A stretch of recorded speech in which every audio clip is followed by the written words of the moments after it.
ازيكم يا بنات؟ عاملين ايه؟ يا رب تكونوا بالف خير. شعر النهارده ده يا بنات شعر عروسه عايزه تعمل شعرها اللي هي شعرها الكشاشه زي ما انتم شايفين، بس برضو شعريتها ضعيفه، مش من شعريه اللي هي متماسكه، او مش شعريه اللي هي الفتله بتاعتها تخينه، ففتله شعرها من اللي هي رفيعه فضعيفه. فاحنا كان لازم نحط كل ده في الاعتبار، واحنا برضو عاوزين نوصل لنتيجه حلوة زي ما بنوصل ليها في كل مرة. عاوزين شعر ناعم وقوي وما يقعش طبعا مننا، ويكون شعراية ناعمة ولمعة ومفيش فيها هيشان وفيها طراوة وكل حاجة. فتوكلنا على الله وحطينا المادة اللي احنا بنشتغل بيها، ودي شكل المادة واحنا بنكبس. شايفين فرق الشعراية من الشعراية؟ هي اصلا فتلة شعريتها كان فيها اللي هو كانت فيها لون اصلا اللي هو شعرها اللي هو من الناس اللي الشقرة، في اللي هي في الاشقرات، من الناس الشقرة يعني.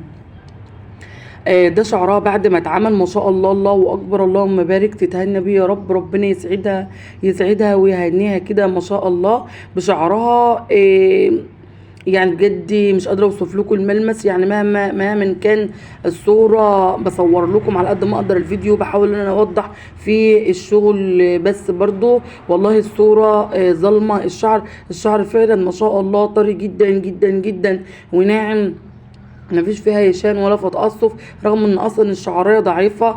لعلمكم الشعريه لما تكون فتله الشعريه بتبقى تخينه او سميكه، فالشعريه بتساعدك كمان في الشغل. بيبقى عندك مساحه ان انت تشتغلي وما تخافيش من الشعريه.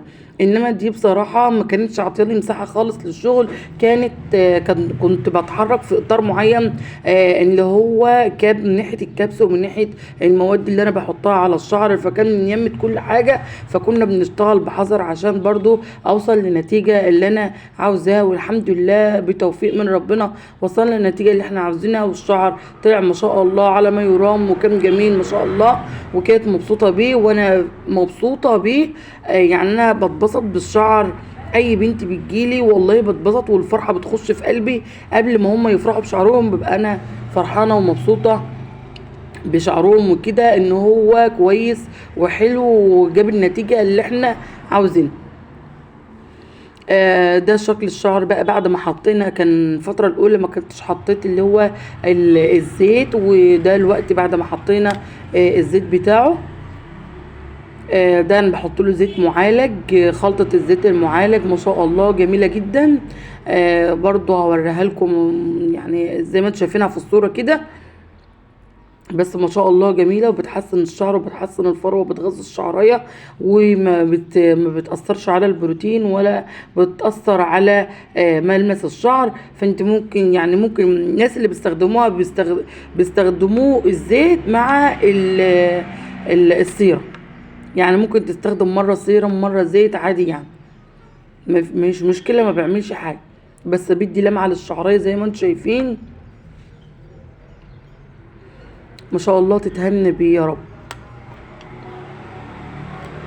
ما تنسوش بقى تشتركوا في القناة وتفعلوا الجرس عشان يوصل لكم كل جديد وكل فيديو بنزله وكل معلومة بنزلها لكم.